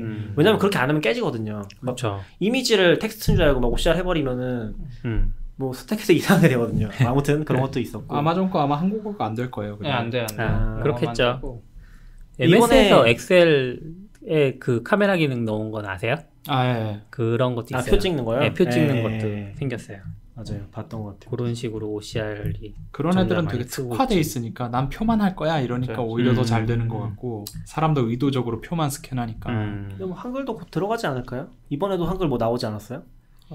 이게 아마존이요? 아마존 그 음성 폴리? 변환, 음성 합성이랑 폴리 맞나요? 폴리랑 그러니까 텍스트를 음성으로 말해주는 건 예전부터 있었고 내가 음성 파일에서 텍스트 추출하는 거 한글 그게 이번에 됐거든요. 한글 나온 거죠. 네, 근데 이제 구글 쪽에서도 뭐 해주는 게 있긴 한데 구글 쪽은 워낙 API를 제대로 신경 안 써주니까 근데 아마존 거는 좋은 게 제가 예전에 리빌드 FM 일본어 것도 돌렸거든요. 네. 네, 근데 이제 정확하진 않은데 근데 그게 좋은 게 뭐냐면 아마존 거는 실시간으로 돼요. 음성 파일을 들어오고 있으면 그 실시간으로 텍스트로 변환할 수 스트리밍으로 인식이 돼요. 스트리밍 인식 기능이 있어요. 그래서 만약 CS 전화를 한다 그러면 CS로 내가 막 말하고 있는 게 실시간으로 텍스트로 변환할 수 있는 그런 거 좋네요. 그게 한국어가 이번에 들어갔더라고요. 너무 빨리. 좋네요. 이거 할 얘기가 많은데 뭐 마음이 간단히 이건 그냥 정리하자면 저작권 같은 경우는 내가 내 책 사서 내가 내 거 스캔해서 하는 거는 저작권에 전혀 상관없고 그걸 친구한테 공유해주면 안 되고 네. 그래서 예전에 이거 스캔하던 업체들이 다 망한 이유가 이것 때문이에요. 그렇죠. 네, 이거 애매한 요소가 있어서. 지금도 있긴 한데 지금 합법적인 식으로 했던 거는 내가 가서 거기는 스캐너에서 스캔을 하는 거 그렇게 지원을 해준 데가 있는 것 같긴 한데 사실은 내 그것도 노동력을 힘들죠. 쓰지 않아도요? 내 노동력을 쓰는 거죠. 거기는 스캐너만 쓰는 거죠. 아 스캐너 네. 기계만. 네. 그렇게 빌려주는 경우도 있는데 지금도 있는지는 모르겠어요. 예전에 이제 한참 얘기 많았을 때 네. 그런 식으로 하면 합법이다 하라고 해서 그리고 어쨌든 이게 돈이 안 된 이유가 있어요. 어차피 그래 스캔하던 사람이 점점 열심히 안 해. 그래서 점점 이 회사의 서비스를 사용 안 하는 거지. 그래서 망한 거. 지칠 수밖에 없어요. 그쵸. 힘들어요. 네. 책 읽을 때는 뭐 쓰세요? 저는 아이패드 쓰고요. 저도 예전에 책 읽으려고 아이패드 미니도 사고 중간 사고 12.9인치도 사봤는데 아이패드는 책 읽으면 안 되겠다 이런 생각. 왜요? 그냥 왠가 딴짓 다 하고 하다 보면 주의력 분산이 뭔가 화면도 밝아서 네. 내가 이 기기로 다른 걸 할 수 있다는 걸 알기 때문에 무슨 짓을 해도 안 되더라고요. 그래서 근데 리디북스 최근에 저는 페이퍼? 네, 페이퍼 초기 버전 300ppr짜리인데 그게 딱 좋아요. 책 읽기에는 네, 킨들도 좋은데 킨들은 한국에서 못 쓰니까 근데 진짜 책 읽는 목적에는 딱 맞는 것 같아요. 근데 개발책 읽는 용도는 또 안 맞아요. 왜요? 소스코드나 이런 것 때문에 개발책 읽는 용도는 그냥 PDF에 아이패드가 짱이고 그냥 소설이나 이런 텍스트 많은 책들은 저는 전자책이 제일 좋았어요. 저는 패드 쓰는 이유가 저는 OCR을 결국은 안 하는 이유 중에 하나가 전 책을 읽으면 그걸 요약을 해서 따로 정리한 뒤 그 책을 버리거든요. 그러니까 근데 그 리디 페이퍼 같은 애들은 거기서 읽고 거기에 뭐 밑줄을 치고 하는 모든 인터페이스가 너무 느리고 불편해요. 네. 그래서 못 쓰겠더라고요. 근데 말씀하셨던 그 약간 정신이 분산되는 거는 어쩔 수 없어요. 그거는 계속 생기는 것 같고. 그쵸. 그래서 이번에 갤럭시 폴드 그걸 보는데 그거 보자마자 든 생각이 야 저건 리디북스용인 것 같은데? 약간 그런 생각은 들죠. 차라리 그럴 수는 있겠네요. 그 정사각형이잖아요. 그래서 일반적인 책을 보기는 좀 애매할 것 같다는 생각이 들었었거든요. 그래서 차라리 리디 같은 거 보기는 괜찮지 않을까 싶기도 하네요. 학교님도 이거저거 많이 쓰시잖아요. 저는 많이 써봤죠. 저는 CPA랑은 좀 비슷하기도 하고 다르기도 한데 아이패드 완전 달라요. 저도 아이패드 프로도 있고 미니도 있으니까 근데 프로로는 거의 안 읽었었고 원래 프로를 샀던 것도 A4로 스캔한 걸 보고 싶다는 니즈가 있긴 했죠. 근데 현실적으로는 프로는 진짜 커요. 프로는 진짜 커서 우리가 보통 IT 서적? B5보다 조금 작은 판형 정도를 스캔을 하면은 여백 자르면은 옆으로 놓고 2페이지 보는 게 돼요. 와. 저도 그거 하려고 12.9인치 샀단 말이에요, 사실. 저는 A4 보기 위해 산 거긴 하지만 아무튼 그래서 실제로는 더 좀 애매한 부분이 있어요. 그래서 아이패드 미니가 제일 좋은 것 같고 그리고 이제 좀 시도했던 것 중에 하나는 그 뭐라고 하지? 이 휴대폰이랑 태블릿 사이에 있는 걸 패블릿인가? 네, 한때 그런 말 썼었죠. 네.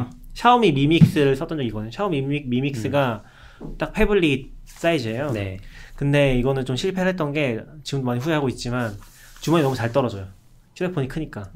그래서 계속 떨어지다 결국 깨졌고 그리고 제가 직접 자가 수리도 했었는데 그래도 또 깨져서 지금 아예 그냥 버렸어요. 나중에 배터리가 부풀더라고요. 네. 그때 제가 수리를 직접 자가 수리하면 느낀 건데 진짜 허접해요. 샤오미 편이 좋다고 했었는데 이 미믹스가 고급 버전이거든요. 그러니까 고급 계열의 휴대폰이에요. 그 네. 샤오미 라인에서. 근데 뜯어봤을 때 진짜 하드웨어 모르는 사람이 봐도 개판이구나 하는 게 느껴질 정도로 엉망으로 만들어져 있더라고요. 그래서 그 이후로는 이제 좀 포기했었고 돈만 날린 거죠. 소프트웨어도 많이 쓰시잖아요, 낙교님. 소프트웨어는 읽기 위한 소프트웨어. 거의 뭐 아이패드, iOS 계열에서는 굴리더가 제일 좋은 것 같아요. 굴리더가 제일 좋고 거의 그거밖에 안 써요. 저는. 굴리더 이름이 바뀌었나요? 같아요. 근데 이번에 뭔가 업데이트 한 것 같더라고요. 제가 쓰는 거는 도큐먼트스. 아 그래요? 그건 안 맞아. 써봤어요. 굴리즈가 도큐멘트로 바뀌었을 그쵸, 거예요. 바뀐 네. 거죠. 바뀌었어요? 네, 저 그렇게 아. 알고 있어요. 몰랐어요. 저 도큐멘트 5 쓰다가 저는 굿노트로 넘어갔어요. 그게 이제 펜으로 글씨를 쓸 수가 있는데 그 펜 글씨 인식이 되게 잘 돼요. 그래서 검색도 되고 그다음에 그냥 오히려 펜을 들고 책을 보니까 그 신경 분산이 훨씬 덜 되더라고요. 밑줄을 그쵸. 긋든 아니면 옆에다가 뭘 쓰든. 노트를 하든. 그래서 PDF 그래서 더더욱 리디가 저한테는 되게 별로가 됐어요. 리디는 뭘 쓸 수가 없잖아요. 아무것도. 책 읽다 보면 옛날 종이책도 막 옆에 쓰면서 네, 읽는 분들 맞아요. 많으니까. 그런 느낌을 굿노트가 받을 수 있더라고요. 근데 뭐 그리고 나서 굿노트가 재밌는 게 내가 쓴 다음에 그걸 영역을 지정한 다음에 그걸 텍스트로 변환하면은 옆에 배어 띄워놓고 배어에다가 복사해서 바로 넣을 수 있는 거예요. 인식이 꽤 잘 되니까 그냥 그런 식으로 해서 요즘엔 보고 있어요. 좋다. 다만 이제 요 문구도 복사하고 싶은데 그럼 이제 안 되죠. 저는 OCR을 하나도 안 해놨으니까 그런 건 좀 있죠. 그래서 그냥 저는 전자책이 다 PDF로 나왔으면 좋겠어요. 아니면 네. EPUB으로 나오는가. 근데 EPUB은 거기에 이제 글씨 쓰고 이런 건 좀 안 되기는 하는데. 네. 저도 사실 제일 좋은 리더는 거의 아이북스라고 생각하긴 하거든요. 아이북스가 진짜 좋은 리더긴 아이북스 하죠. 좋아요. 네. 아이북스는 진짜 좋은 게 약간 이거는 얌얌님이 좋아하실 것 같은 부분이기도 한데 기기별로 동기화가 진짜 잘 돼요. 네. 뭐 이건 뭐 리디도 비슷하긴 한데 근데 저는 리디가 저작권 쪽에서 정책 때문에 되게 싫어하긴 하거든요. 예를 들어서 아까 얘기하신 것처럼 기록을 하고 싶을 때 컴퓨터 창에서 리드를 열어놓고서 내가 밑줄 것들을 복사해 놓고 싶어요. 근데 복사가 안 되잖아요. 그렇죠. 네. 캡처를 하고 싶어요. 캡처도 막아놨어요. 캡처를 하면 그걸 투명하게 처리해버리거든요. 네. 그걸 찍는 방법이 있긴 한데 FFmpeg으로 캡처해버리면 찍히긴 해요. 근데 너무 짜증나는 거죠. 왜 그렇게까지 내가 내 책을 기록하기 위해서 사실 이건 그 책 만드는 업체들한테 대한 불만인데 그렇죠. 보통은 몇몇 불법을 하는 사람들을 막기 위해서 노력을 하는데 그걸 위해서 수많은 유저를 불편하게 만들지 않거든요. 근데 한국은 이상하게 모든 일단 유저는 범법의 가능성이 있어.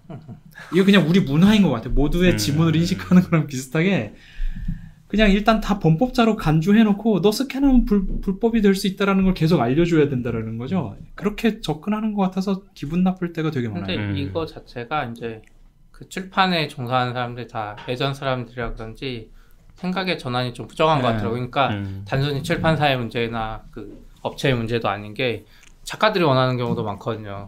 네. 그 대표적으로 브런치. 브런치가 그게 원래 복사 기능이 막는 게 없었어요. 근데 그 작가들을 위주로 하다 보니까 작가들이 요구해서 요구 사항에 의해서 그 카피 페이스트가 못하게 한 거니까 작가랑 출판사랑 이 업체까지 해가지고 셋 다 엄청난 대통합에 뭔가 전환이 일어나지 않으면 쉽지 않은데 제 생각엔 그 전환이 일어날 트리거가 딱 하나 있어요. 아마존이 킨들 가지고 한국 진출하면 그게 돼요 그냥. 왜냐면 아마존이라는 플랫폼이 있고 이제 힘센 애가 있으니까 거기에서 하라면은 그냥 하고 막상 하고 보니까 괜찮네? 이런 인식 전환이 이루어질 것 같아요. 그래서 저는 아마존이 진출하면 돈이 들어오면 해결 바뀌겠죠. 사실 뭐 저도 킨들이나 아이북스 더 선호하는 것도 복사 잘 되거든요. 네. 그러니까 글자 수 제한이 있긴 한데 복사를 막진 않거든요. 근데 그거 자체가 이제 엄청 짜증나는 거죠. 아이북스랑 굿노트는 싱크는 기가 막히게 잘 돼요. 그게 정말 좋아요. 뭐 어디에 뭐 체크해놓고 하면 그거 다 남고 아이북스는 또 특이한 게 뭔가 막 적어놓으면 PDF에 남지 않아요. 따로 남아요. 따로 남아요. 굿노트도 그러는데 이게 PDF 파일 한번 분석해보면 맞아요. 거기에다가 직접 어노테이션 하는 게 말이 안 된다는 걸 알 수 있어요. 파일이 너무 복잡해가지고 네. 그 실제로 PDF 리더만 쓰기는 진짜 힘든 것 중에 하나 그런 부분도 있긴 하거든요. 그러니까 예를 들어서 군 리더를 쓴다고 해도 실제로는 내 드롭박스에서 걔 군 리더 복사를 해놓고 그걸 보는데 어노테이션 하려면은 이 어노테이션 하는 파일 하나 더 만들겠습니까 물어봐요. 어차피 분리가 돼 있고 이 안에서 또 파일을 만들어서 쓰는 거죠. 그래서 실제로 시닉스가 거의 안 된다고 봐야 돼요. 거의 포기해야 되고 그래서 이거를 되게 힘든 것 중에 하나가 스스로 잘 정해야 돼요. 내가 어떻게 책을 읽을 것인가 하는 전략을 스스로 짜야 돼요. 리더를 하나 정하면 그 리더를 못 바꾸기 때문에 저는 요약을 하는 거예요. 네. 좋은 전략이라고 생각합니다. 그 요약본을 공개할 생각은 없으세요? 그건 다 이제 제 베어에 있고 그냥 그 요약본을 공개하면 안 되는 거 아니에요? 아닌가? 아니 친구들한테 그냥 주는 거죠. 책 읽기 싫은 사람한테. 근데 이건 좀 이건 제가 보는 관점이 많이 적혀 있으니까 되게 사적인 노트라서. 약간 얌얌님은 이거를 원래는 얌얌님 초대해서 얘기하려고 했었는데 노트 사용법 이런 거. 근데 얌얌님 얘기를 들어보면 되게 재밌어요. 그러니까 얌얌님은 어떤 정보를 흡수한 다음에 그 원본 오리지널 소스에 대한 관심은 전혀 없으신 것 같고 그거는 이제 다 패기. 그다음 내 체화를 엄청 중요하게 생각하시는 것 같아요. 그런데 왜 비파괴 스캐너에 관심이 있으세요? 그러니까 이건 약간 이율배반적이면 제가 익히는 건 그렇게 가야 되는데 원본은 원본대로 남아 있어야 된다고 생각을 해서 더 그러는 것도 있어요. 비파괴 스캔이 뭐죠? 그러니까, 모르는 분들 위해서 설명 좀 해줘요. 그 지금까지 우리가 했던 모든 스캔법은 파괴 스캔인데 일단 파괴적이다. 작두를 이용해서 책을 자르잖아요. 그러니까 이제 더 이상 책으로서 기능은 사라지는 거죠. 오히려 노트 같은 느낌이 되는 거죠. 만약에 작두를 이용해서 우리가 필기도구 하나 없이 이 책을 요약하고 싶다라고 하면 작두 하나로 책을 자른 다음에 내가 좋아하는 페이지 몇 개만 남겨놓고 나머지를 다 버리는 식이 되겠죠. 어떤 파괴 스캔이 그런 거라고 한다면 비파괴 스캔은 스캔이 다 끝났는데 책은 온전히 책대로 남아있고 스캔본은 스캔본대로 따로 남아있는 게 이제 비파괴 스캔이에요. 그래서 옛날에 되게 흔하게 했던 방법들이 사람들이 핸드폰 사진기로 책을 찍어서 아이패드에서 보는 이런 거 처음에 아이패드 나왔을 때 300페이지짜리면 300번을 찍어야 되는 거군요. 그렇죠. 이게 저도 많이 해봤는데 할만해요. 어깨가 좀 아프고 어깨가 되게 많이 아프고 목 근육이 좀 제 생각에 거짓말이야. 저는 그럴 정도의 의지와 노력을 들이면 그냥 차라리 책을 읽겠어. 그게 그 시간에 책을 읽겠어. 책이 당장 이렇게 쌓여 있으면 또 안 봐요. 저는 오히려 스캔이 다 끝난 뒤부터 책을 보기 시작했어요. 시피님과 좀 다른 패턴이군요. 왜냐면 저는 이제 집에 책이 하나도 없거든요. 그러니까 최소한 제 책은 하나도 없고. 그럼 이제 뭔가 읽고 싶으면 어쩔 수 없어요. 아이패드로 봐야 돼요. 비파괴 스캔 제가 처음 인식한 게 옛날 구글 북스에 맞아요. 다 스캔한다고 공개했던 사진이 비파괴 그냥 페이지를 왜냐면 그럴 수밖에 없는 게 엄청 오래되고 유명한 책이라 자를 수가 없어서 그때 처음 봤는데 그게 완전 상용화는 잘 안 되는 것 같아요. 안 되죠. 몇 년이 됐는데도. 근데 그게 상용화가 안 된다는 거는 좀 미묘한 것 같긴 해요. 그냥 찍어서 이미 기술 자체는 그러니까 기계가 있어서 페이지도 자동으로 넘겨주고 사진도 자동으로 근데 구글도 자동이 아니었어요. 그 옛날에 되게 유명한 거 있었잖아요. 사람들 손이 찍혀 있어요. 책에. 그런 사진들이 있어서 구글이 굉장히 값싼 노동력으로 이걸 넘겨가면 찍고 있구나 막 그랬었거든요. 근데 그거는 진짜 한 10년 전, 15년 전 그때부터도 이제 구글은 목표가 전 세계의 모든 정보를 다 구글 북스에 넣겠다. 책도 지금도 되게 많이 공개돼 있을 거예요. 저작권 끝난 것들은 다 PDF로 아예 구글 북스에서 공개돼 있거든요. 그런 것도 되게 스캔하는 사람들 뭔가 정보의 아카이브를 꿈꾸는 사람들의 로망이죠. 엄청난 로망이고 구글을 따라하고 있는 거죠. 비파괴 스캔에 대해서 좀 관심 있는 분들 중에는 집에 책이 꽂혀 있는 게 좋아하는 사람들은 근데 이걸 갖고 다니기가 예를 들어서 뭐 1000페이지짜리 내가 국부론을 읽어보고 싶어 그러면 그걸 못 들고 다니거든요. 어깨 나가요 진짜. 근데 그거 그냥 스캔해서 보는 거는 그렇게 보고 컨텐츠는 그렇게 소비하지만 나는 이 책을 이제 책꽂이에 꽂아놓고 싶다 하는 사람들 또 이제 비파괴 스캔에 관심이 많아서 이거를 전문으로 해주는 업체가 있어요.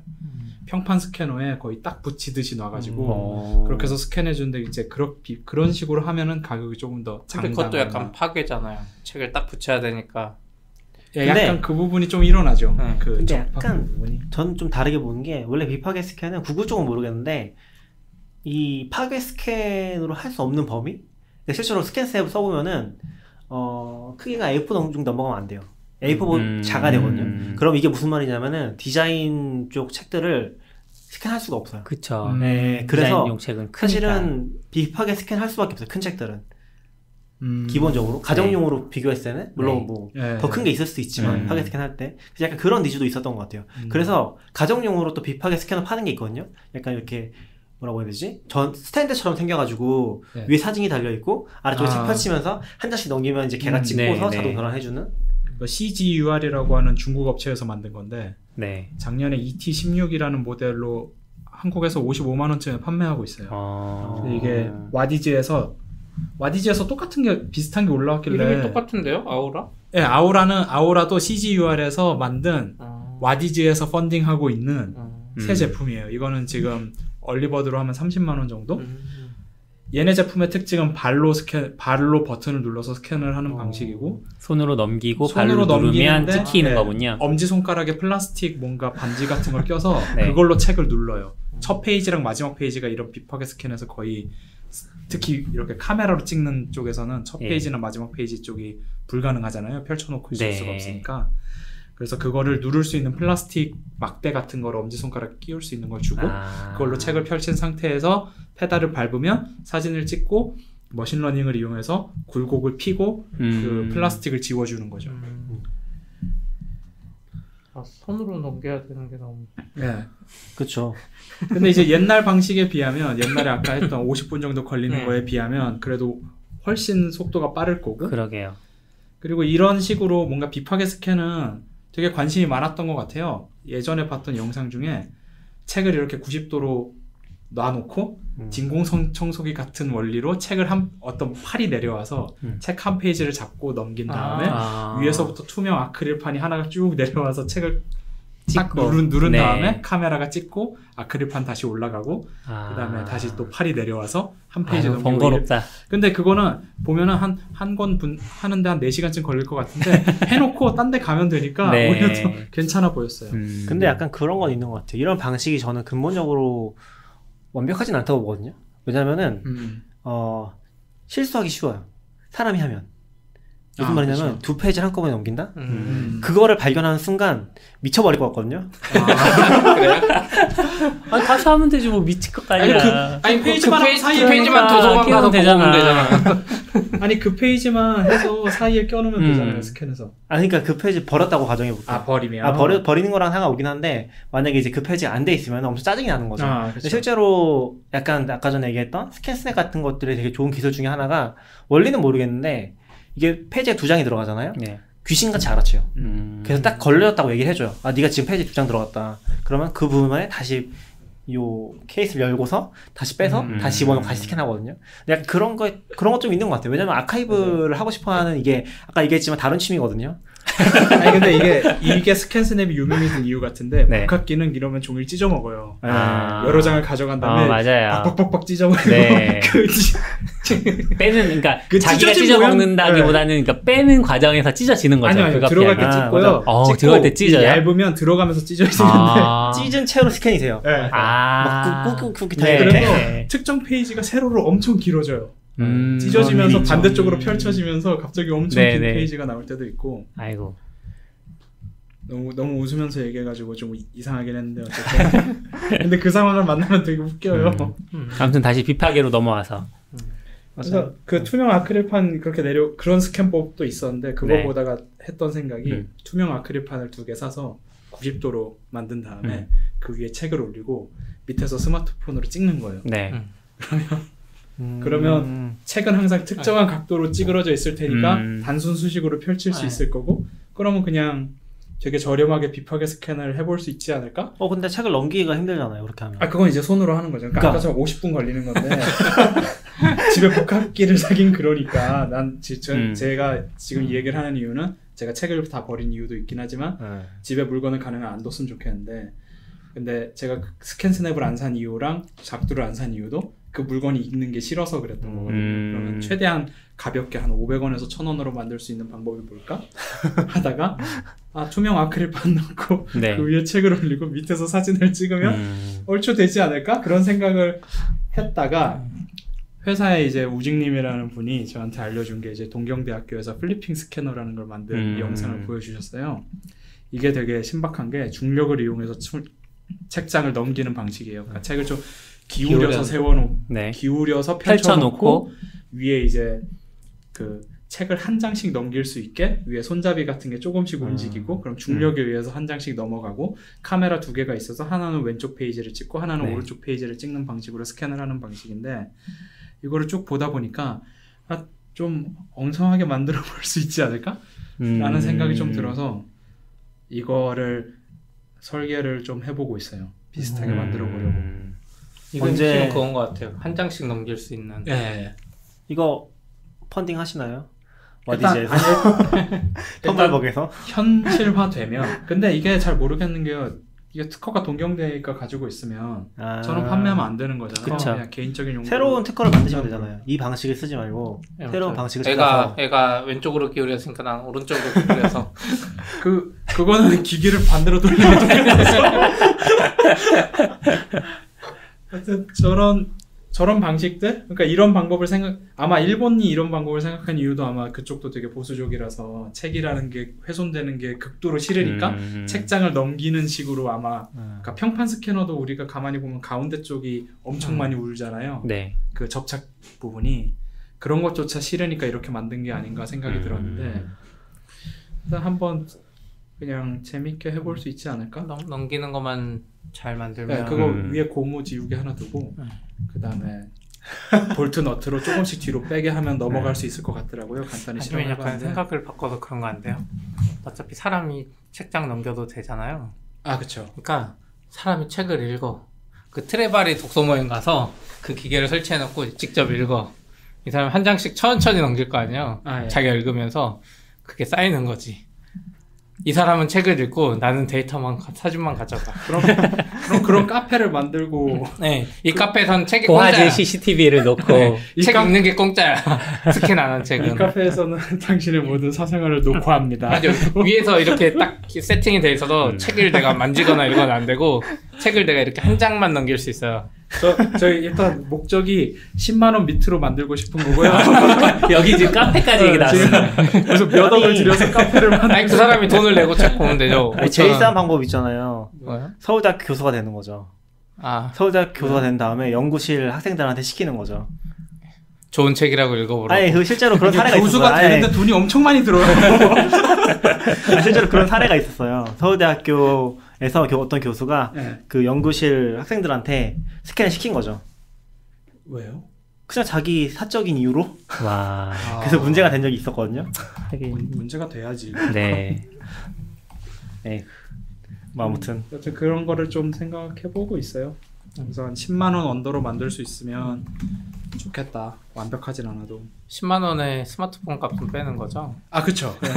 아 스마트폰은 붙여놓고 영원히 그 기계랑 한 몸이 되는 게 아니니까. 그러니까 내 스마트폰을 올려놓고 그 이어폰을 이용해서 촬영하고. 이게 최근에 스마트폰 카메라 화질들이 엄청 좋아져서 또 가능한 이야기인 것 같아요. 네. 뭐 요즘에 뭐 갤럭시 S10은 뭐 아이폰 2단 버전 카메라 4개 달아서 나온다는. 아 예. 무슨 디자인인지 모르겠지만 어쨌든. 여기 있거든요. 지금 아까 얘기했던 게 서울대 스캔 노예 파문이라고 와. 재작년 1월에 있었던 사건이거든요. 4,210건? 와. 취미로 하는 사람이 500건을 하는데 취미도 아닌 사람이 4,000건을 하면 취미였을 수 있죠.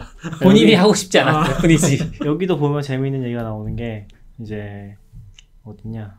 그러니까 저렇게 취미를 남에게 강요하면 안 되는 거죠. 그렇죠. 취존해야 되는. 그러니까 돈을 북카페를 만들고 5,000원씩 받고. 불법이에요. 네? 왜요? 도서관 들어가는데 돈 내고 들어가라는 거잖아요. 네, 사설 도서관이구나. 되겠네. 아니 돈 주고 책 봐야죠.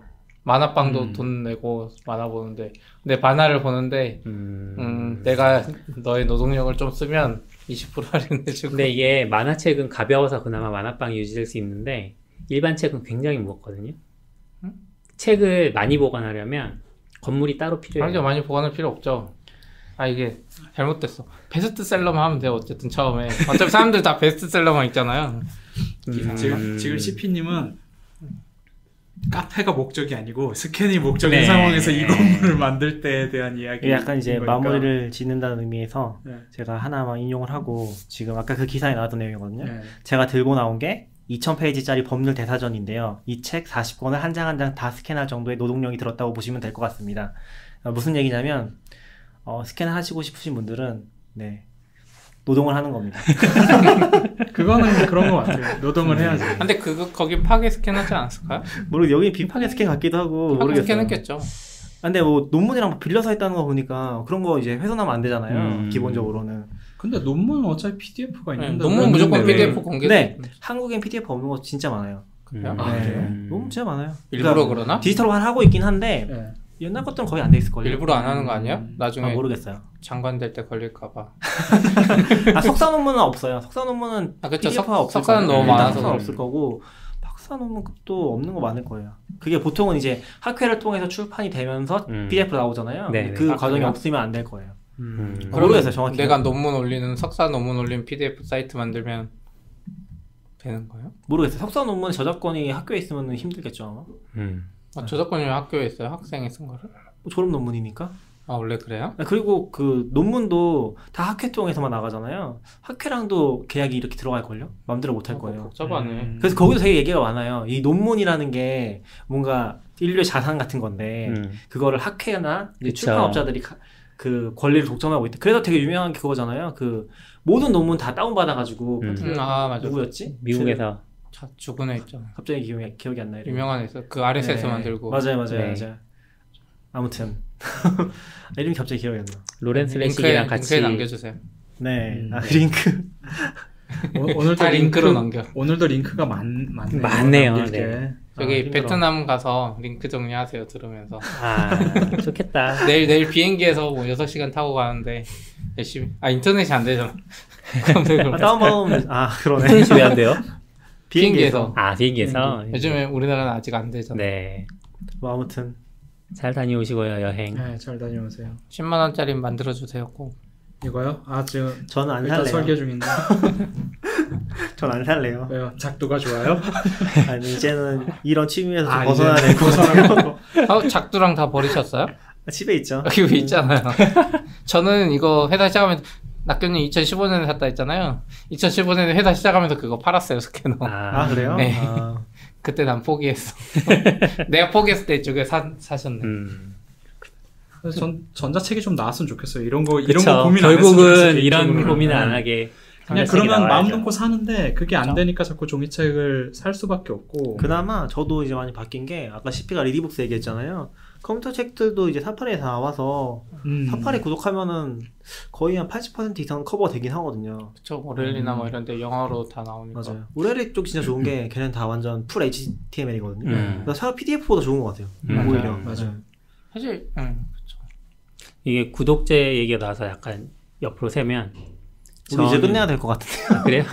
금방 끝낼게요. 네. 전자책 구독형으로 보는 전자책이 있잖아요. 밀리의 서재. 미리 셀렉트나 밀리의 서재나 이런 것들이 이제 책을 소유할 수 없다는 단점이 있어서 이제 네. 조금 애서가들은 조금 거리감이 있었을 것 같았는데 이게 전자책으로 넘어가서 어제 어떤 일이 있었냐, 어젠가 오늘인가 어떤 일이 있었냐면 열린 책들이 세계문학 전집을 전자책으로 냈던 적이 있어요. 15만 원짜리. 네. 근데 그거를 앱 업데이트에 드는 유지보수 비용이 너무 많이 들어서 앱을 포기할 것 같아요. 지금 그런 공지글이 올라왔는데 근데 문제는 이제 앱을 포기한다는 게 내가 샀는데 나는 못 볼 수 있는 상황이 되는 거잖아요. 그쵸. 그리고 그건 이제 구독자가 아니고 일시 판매를 했던 거니까 그래서 그걸 보면서 이게 전자책으로 가니까 유지보수를 안 해준다고 하면 오히려 구독자보다 못한 상황이 되는 거네. 원래 그거 있었잖아요. 이런 생각이 들었어요. 리디 전에 망한 데가 있었잖아요. 한국 이퍼브는 뭐 네. 이상한 데. 예전에 망했었고, 망했었죠. 그 권리를 어떻게 했는지 모르겠는데 뭐 네. 다른 데다 옮기기도 하고 막 그랬던 것 같은데 걔네는 아마 불법 그 이후로도 불법으로 많이 팔아만 옮겼다고 알고 있어요. 그리고 제가 느끼기에는 다시 또 PDF 만들어야겠다 생각이 들었어 갑자기. 왜냐면은 제가 오레일리 쪽에서 체크해 놓고 이제 보려고 했던 굉장히 좀 기대되는 책이 있었거든요. 그게 이제 뭐라고 하지? 오레일리 나오기 전에 얼리 버드라고 네, 얼리 액세스. 얼리 액세스라고 네. 책이 나오는 게 있어요. 체크를 해놨었는데 그 책이 갑자기 사라졌어요. 어. 그러니까 리디 셀렉트랑 똑같은데 리디 네. 셀렉트 그런 데들도 책의 구매권이 아니잖아요. 그쵸. 제가 구매한 소유권이 아니에요. 네. 그냥 사실은 계약이에요. 그러면은 언제든지 날아갈 수 있다는 거죠. 그렇죠. 근데 그런 걸 생각하니까 원래 내가 왜 스캔했었는지 살짝 기억이 났는데 그런 걸 떠올리게 하면 안 되나요? 근데 문제는 열린 책들은 아마도 그런 식으로 권리를 파는 게 아니고 책을 판다는 식으로 생각했을 거고, 파는 쪽에서도 사는 사람들도 당연히 내가 전자책을 산다, 소유한다는 개념으로 근데 사람들이 접근했을 그렇게 거예요. 생각하지만 리디에서 사는 것도 다 계약이잖아요. 리디는 그렇죠. 리디든 어디든. 그러니까 리디는 온라인 사는 건다 그런데 계약이잖아요. 열린 책들 팔 때는 아마 시점이 꽤 옛날이었고 하니까. 사실 앱을 판 거면은 유지보수 안 해도 그러니까 할 말이 지금 없죠. 얘기하시는 건 리디에서 책을 샀지만 리디가 망하면 못 본다. 네. 이거 얘기하시는 거죠? 예, 맞아요. 그건 맞죠. 계약이라는 관점에서 그래서 저는 소유가 아니라는 거죠. 그냥 구독으로 보다가 마음에 들어서 소유하고 싶을 때 그걸 구매하면 된다고 생각해요. 근데 저는 점점 그렇게 가고 있어요. 점점 소유가 줄어들고 있는 거죠. 어차피 이제 그쵸. 세상이 바뀌어서 예. 예전에 MP3가 똑같은 현상이 있었잖아요. 내가 MP3를 샀는데 소유를 못하네, 애들 망하면 어쩌냈는데 스트리밍 구독대로 되다 보니까 아예 그런 생각 없이 너네 망하면 이쪽 가서 들어야지.